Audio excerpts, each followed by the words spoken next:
Assalamualaikum warahmatullahi wabarakatuh. Waalaikumsalam warahmatullahi wabarakatuh. Selamat malam Sobat Penjaga Nusantara. Masih bersama podcast Penjaga Nusantara episode ke-9 dalam tema 40 minggu menuju masa depan berkelanjutan. Bersama saya Mutia Farah dan masih menghadirkan Bapak Taufik Supriyadi selaku penggiat lingkungan dalam pencegahan planetary crisis prevention atau pencegahan krisis planet. Di segmen kali ini kita akan membahas mengenai solar cell atau dikenal dengan panel surya. Apa saja? Di Penjaga Nusantara akan kita kupas tuntas. Baik, selamat malam Pak. Malam Mbak Farah. Bagaimana nih Pak hari ini kegiatannya Pak? Oh, sangat padat. Alhamdulillah bisa diselesaikan satu demi satu. Semua dimulai dari langkah kecil, jadi pekerjaan yang besar juga akhirnya. Siap. Alhamdulillah, masih tetap semangat ya Pak untuk podcast malam ini ya Pak ya? Harus semangat. Ini minimal 40 minggu menuju masa depan berkelanjutan harus kita tuntaskan ini, sahabat Penjaga Nusantara. Mantap Pak, tetap konsisten ya Pak ya kuncinya? Insya Allah harus konsisten. Baik Pak, mengenai solar cell sebagai salah satu item di pusat media percontohan sebagai pembelajaran pencegahan krisis planet Malaka Jaya, seperti apa sih konsep dari Bapak dan tujuan bagi masyarakat sekitar? Baik, terima kasih Mbak Farah, sahabat Penjaga Nusantara. Jadi konsep solar cell yang dikembangkan di tempat ini, yang kami kembangkan ini adalah dalam rangka memanfaatkan energi terbarukan, dalam hal ini memanfaatkan tenaga matahari untuk kita gunakan sebagai pengganti bahan bakar fosil. Di mana bahan bakar fosil ini kan lama-kelamaan akan habis, kita mencoba memulai dari yang kecil menggunakan lampu solar cell ini. Dari 3 gang begitu ya, berarti ada setiap gang ini 3, di ujung-ujung dan di tengah berarti 9. Dari 9 lampu kami sudah memanfaatkan, sementara baru 1 karena kita uji coba dulu Mbak Farah. Dan ini kebetulan sahabat Penjaga Nusantara, lampu solar cell yang kita gunakan ini ada di tempat di depan rumah Mbak Farah gitu. Jadi bersyukur Mbak Farah dapat solar cell. Tujuan utama tadi adalah untuk memanfaatkan tenaga matahari, itu kan luar biasa anugerah dari Allah gitu ya, yang diberikan kepada kita daerah yang tropis banyak matahari, kenapa tidak kita coba? Selama ini kan bagi kami masih wacana gitu, tetapi mungkin nanti ada di layar kelihatan, kita coba pasang gitu, dan alhamdulillah sampai hari ini sudah 2 bulan berjalan dan running well gitu Mbak. Yang menarik dari solar cell ini, sahabat Penjaga Nusantara dan Mbak Farah, ini kalau dulu si bohlam lampu pijar itu usianya kan 1.500 jam gitu ya. Berarti kalau dipakai 12 jam sehari, berarti ini butuh 125 hari putus gitu ya. Nggak sampai berapa nih, berarti 4 bulan putus gitu ya. Nah, kalau yang LED, ini kami juga dari 9 lampu ini kita gunakan beberapa yang LED, ini usianya kalau di tulisan iklannya gitu ya 15.000 jam gitu. Berarti kalau dibagi 12 jam sehari, itu berarti sekitar berapa nih? It takes berarti mungkin 250-an hari lah gitu ya, atau mungkin lebih deh. Nah, yang menarik solar cell ini adalah 50.000 jam kalau di tulisan iklannya gitu, tulisannya itu ada 50.000 jam. Sehingga kalau dibagi 12 jam sehari, itu berarti 4.166, berarti 11 tahun gitu. Nah ini dia, yang digambar ini ya, sahabat Penjaga Nusantara, ini yang kita gunakan, itu di depan rumah Mbak Farah, kita pasang, itu gapuranya masih yang lama tuh, masih sebelum yang sekarang. Jadi sahabat Penjaga Nusantara, ini sudah berjalan 2 bulan, dan manfaatnya lucu nih, begitu tidak ada orang melintas, dia akan redup. Kalau kita berdiri di bawahnya tanpa gerakan, lampunya akan redup, begitu kita gerak sedikit, lampunya terang lagi gitu Pak, dan ini 100 watt gitu ya. Jadi harapan kami kita bisa memanfaatkan energi terbarukan, mendukung pemerintah untuk melaksanakan undang-undang terkait dengan penggunaan energi terbarukan. Itu Mbak Farah. Luar biasa ya Pak, berarti benefit dari si solar cell tersebut ya Pak ya. Dan sedikit masih ada lagi keuntungan menggunakan solar cell ini juga dalam rangka mengurangi gas rumah kaca begitu ya. Karena kan pembakaran solar panel yang tidak menggunakan panel surya, bahan bakar fosil dibakar menghasilkan karbon dioksida. Ini akan menimbulkan efek gas rumah kaca yang juga tidak baik buat kita. Nanti bumi semakin panas gitu ya. Makanya kita coba tes dulu satu nih, seberapa efektif dan seberapa nyaman dinikmati. Yang menarik adalah kalau mendung siangnya itu hidup jam 6, jam 1 pagi udah mati gitu. Bayangkan kalau semua pakai solar cell, kan saya deg-degan juga, nanti kasihan warga gelap-gelapan gitu, ke subuhan ke masjid. Jadi sementara kita combine, ada yang menggunakan solar cell, ada yang pakai LED biasa, menggunakan photocell. Jadi bukan solar cell tapi photocell. Kalau gelap nyala, kalau terang mati. Itu sudah kita terapkan di tempat kita. Sebentar Mbak Farah. Baik Pak, berarti solar cell ini sangat dekat dengan sangat bermanfaat untuk masalah yang terkait efek gas rumah kaca, di mana efek gas rumah kaca sendiri adalah salah satu masalah yang sangat important ya Pak kalau terkait planetary crisis atau krisis planet ini ya Pak ya. Betul Mbak Farah. Nah, jadi kaitannya dengan solar cell dengan lingkungan apa ya Pak? Tadi kan sudah Bapak jelaskan. Terus apakah salah satu solusi dalam mengurangi masalah perubahan iklim dan sudah berapa titik terpasang Pak? Nah, ya terima kasih Mbak. Jadi ini adalah salah satu solusi kami untuk mencegah perubahan iklim yang terjadi dengan cara tadi menggunakan energi terbarukan. Mulai pelan-pelan, nanti kalau ada rezeki lagi kita tambah lagi nih lampu panel suryanya begitu, itu kan gede banget gitu ya. Hampir sepertiga tubuh saya gitu yang mungil ini gitu. Nah ini perawatannya juga agak jadi PR karena kan solar cell di panel suryanya harus selalu bersih gitu ya. Ini juga menjadi tantangan karena kita harus letakkan tinggi. Kalau pendek kan nanti ya banyak resiko gitu ya. Nanti diambil Mbak Farah pas kita nggak lihat kan gawat juga gitu.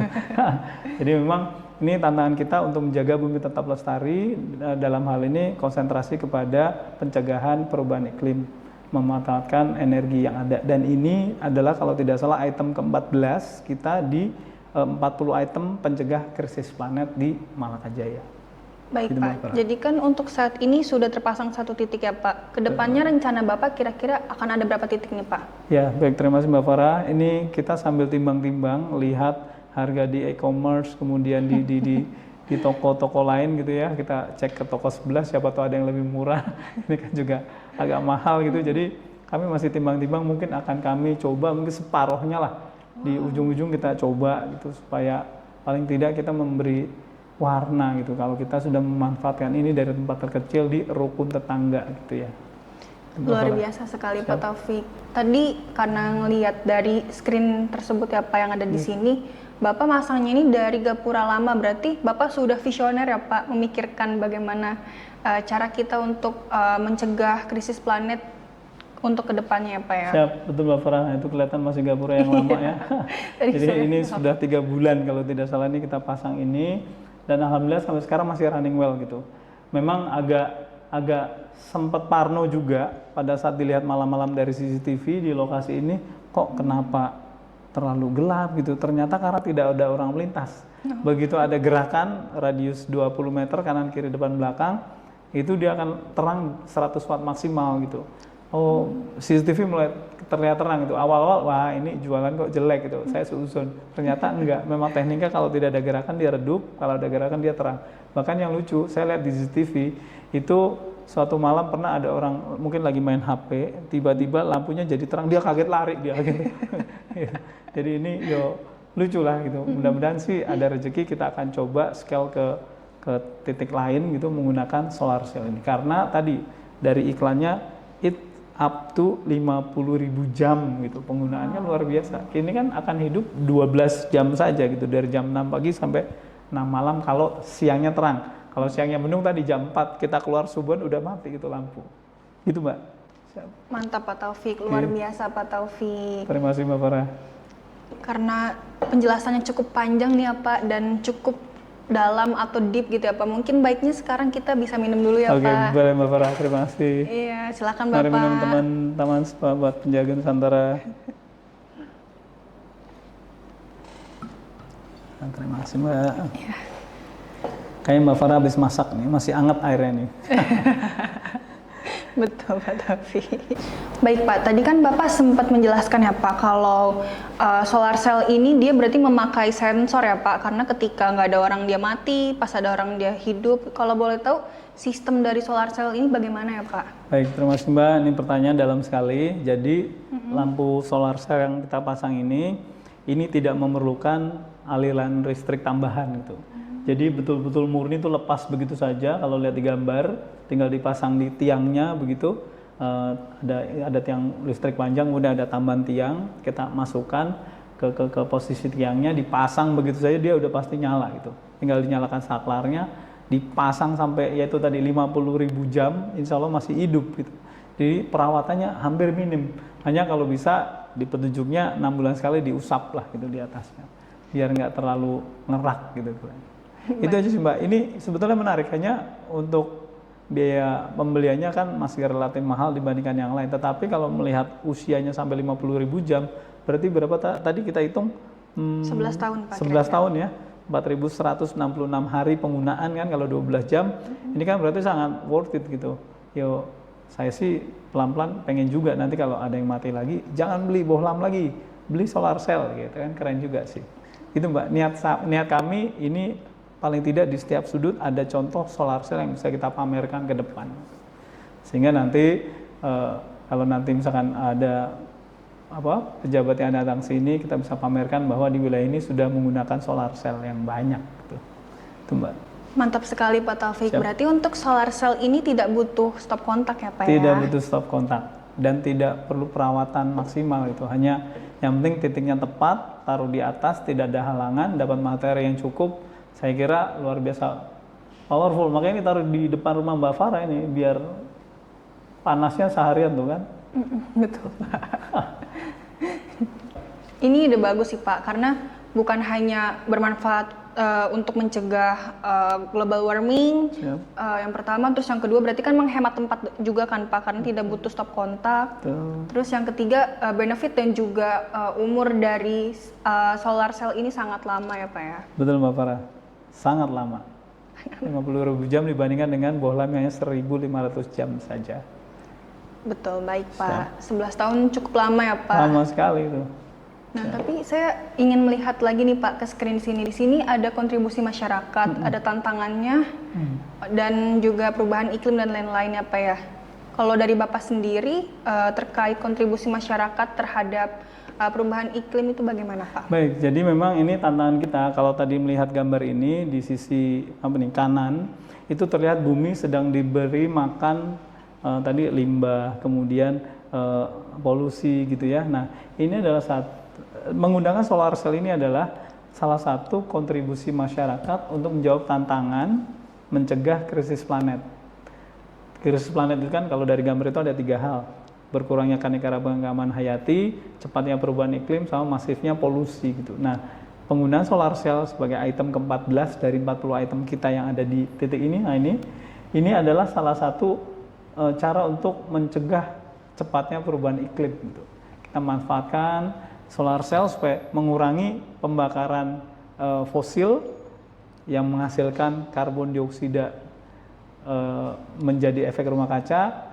Setidaknya kita berkontribusi walaupun hanya sedikit di tempat ini sudah berusaha mengurangi penggunaan listrik. Baik, terima kasih Pak Taufik atas penjelasannya. Sangat amat menambah wawasan sih Pak. Terima kasih Mbak Farah. Siap. Semoga teman-teman sahabat penjaga Nusantara dimanapun berada boleh aplikasikan solar cell ini di tempat kita masing-masing gitu. Gitu Mbak Farah. Apakah solar cell ini dijual di green shop kita juga Pak? Kalau ada yang butuh kita carikan sebetulnya. Kan kenapa tidak gitu. Kita jadi drop shipper gitu ya. Kalau ada yang butuh nggak apa-apa. Kita bayari dulu, kita jual kan boleh gitu. Kecuali kita belum punya barangnya, kemudian kita sampaikan harga yang sekian kan agak kontroversi gitu. Jadi kita beli dulu, kita jual nggak apa-apa. Kalau ada sahabat penjaga Nusantara yang memerlukan solar cell, boleh hubungi kita juga di RT 8 RW 4 Malakajaya. Nanti kita carikan best practice yang sudah kita jalankan yang 3 bulan ini masih running well gitu. Itu Mbak Farah. Baik, siap Pak Taufik. Siap. Silakan ya Sobat Penjaga Nusantara bisa menghubungi IG ataupun YouTube Penjaga Nusantara. Terima kasih Mbak Farah sudah menjadi marketing kami. Siap. Baik, Sobat Penjaga Nusantara, ternyata solar cell ini memiliki multi benefit ya, selain untuk lingkungan, ekonomi, sosial. Nah, jadi Pak, karena banyaknya benefit dari solar cell ini, saya jadi penasaran nih Pak, kira-kira ada nggak sih Pak landasan hukum terkait solar cell ini? Baik, memang tadi ada undang-undang, di salah satunya Undang-Undang 32 tahun 2009, khususnya di pasal 70 ini kan masyarakat memiliki hak dan kewajiban yang sama untuk menjaga lingkungan tetap lestari. Artinya ini adalah cara kita di lingkungan ini untuk menjaga lingkungan tetap lestari, salah satunya dengan menambah salah satu item di pusat pembelajaran percontohan pencegah krisis planet dengan memasang solar cell di lingkungan. Ini adalah bagian dari pencegahan krisis planet, di mana solar cell ini membantu kita untuk menyayangi bumi ya, untuk mencegah perubahan iklim gitu, mempercepat perubahan iklim, karena itu tadi kita kan menggunakan tenaga matahari yang melimpah ruah di Indonesia, kemudian mengurangi pembakaran sampah, pembakaran bahan bakar untuk menghasilkan listrik. Ya paling tidak kalau banyak orang yang melakukan, harusnya perubahan iklim menjadi tidak semakin cepat kan gitu. Itu Mbak Farah. Baik Pak Taufik, luar biasa. Jadi tadi karena pendukungnya itu undang-undang, lalu saya lihat ada turunannya lagi tuh Pak, ada 2 pasal pendukungnya. Ya, baik, betul. Tadi memang di pasal 70 itu disampaikan bahwa ini adalah kita diberikan kesempatan hak dan kewajiban yang sama untuk menjaga lingkungan. Nah, di pasal berapa tadi? 60 atau berapa gitu 69, saya lupa. 69. Oh, 63, sorry Pak. Oh, 63. Ini dalam perlindungan dan pengelolaan lingkungan, pemerintah bertugas dan berwenang memberikan pendidikan, pelatihan, pembinaan dan penghargaan.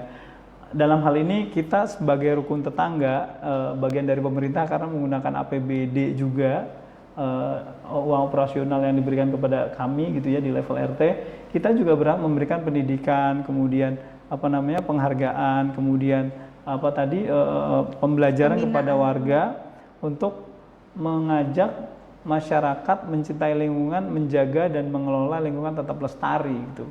Jadi ya ini adalah ikhtiar kami, makanya kita adakan podcast ini juga dalam rangka untuk melaksanakan undang-undang. Karena undang-undang ini kan ada di lembaran berita negara, semua orang dianggap tahu gitu.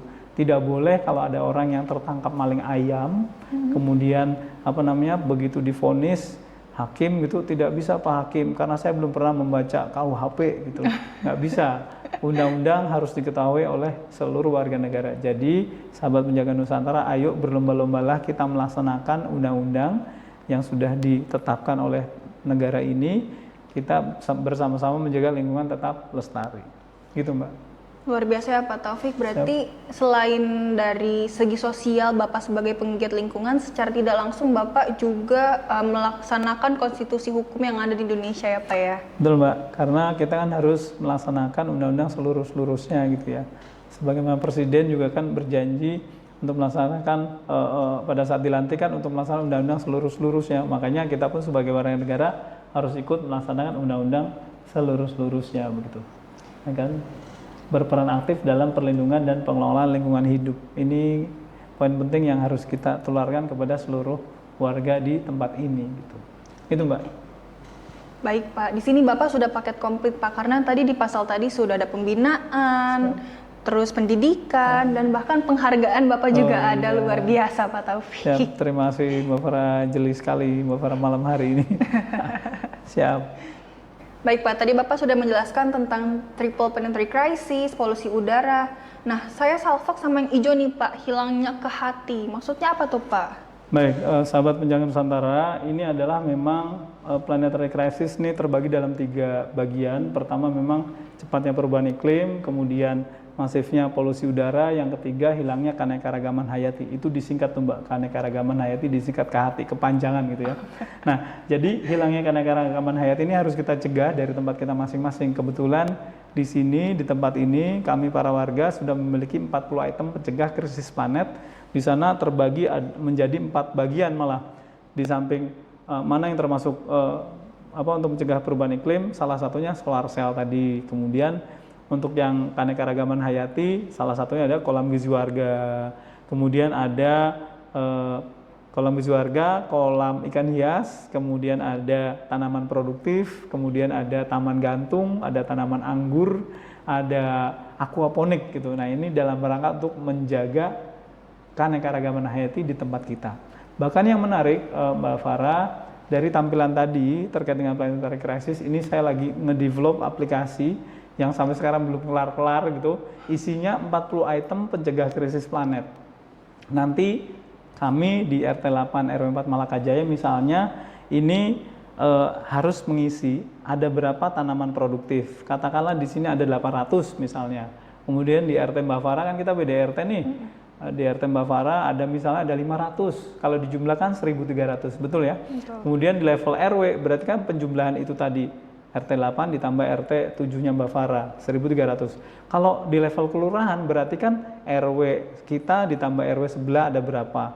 Kemudian di level kecamatan itu akan dijumlah kelurahan. Di level kabupaten kota akan dijumlah kecamatan. Di provinsi juga sama dijumlah kabupaten kota. Di nasional akan dijumlah provinsi. Nah, ini saya masih develop. Tadi saya mungkin minggu keberapa nanti akan saya tunjukkan juga di podcast ini, Sahabat Penjaga Nusantara.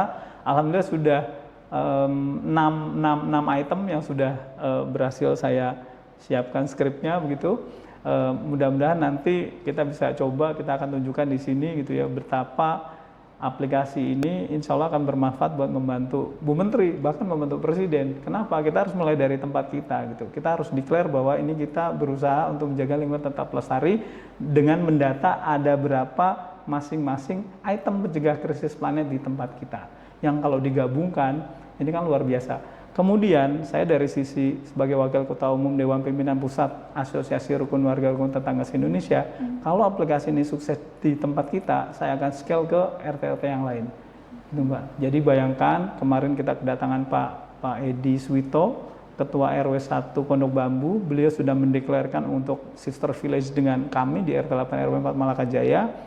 Saya akan scale, wilayah saya dapat, wilayah Pak Edi dapat gitu. Nanti kalau ada ketua RT yang lain lewat jalur ARWT Indonesia atau RT RW Network, kita akan manfaatkan para beliau untuk mendorong anggotanya untuk menggunakan aplikasi yang sedang saya develop gitu. Jelek pasti jelek, tetapi harus dimulai dari langkah kecil. Kalau tidak pernah kita buat, bagaimana kita tahu kesalahan kita gitu. Sebentar itu Mbak. Keren sekali Pak Taufik. Tidak hanya memikirkan RT kita, tapi Bapak sudah memikirkan RT se-Indonesia ya Pak. Siap. Luar biasa Pak. Terima kasih Mbak Farah. Iya Pak, jadi tadi saya juga mau nanya lagi nih Pak. Tadi Bapak kan sudah mention juga nih Pak, kalau kita ada menanam anggur, hidroponik, itu kan berarti secara tidak langsung kita penghijauan kan Pak. Secara tidak langsung Bapak juga berpartisipasi untuk pencegahan polusi udara berarti ya Pak ya? Betul. Jadi dengan di awal kami menjadi ketua RT, memang saya punya komit karena masih gersang. Ini harusnya ada foto sebelah itu, lihat aja. Fotonya sebelumnya kan nggak banyak tanaman tuh di Gapura, Sahabat Penjaga Nusantara. Saya punya komitmen untuk mendatangkan pohon sebanyak-banyaknya. Karena satu orang manusia itu memerlukan 3 tanaman gitu. Saya hitung, warga saya ada 154 orang. 54 kepala keluarga, 40 rumah, berapa? 7 balita, 26 lansia. Saya hitung dengan teori satu orang memerlukan 3 tanaman, berarti minimal harusnya 450 gitu ya. Saya datangkan kalau itu kan 700 tanaman produktif di tempat ini. Kemudian kita datangkan wali kota. Nah, dengan mendatangkan tanaman produktif, dengan mendatangkan tanaman, ini kan otomatis menghasilkan oksigen. Daunnya banyak menghasilkan oksigen.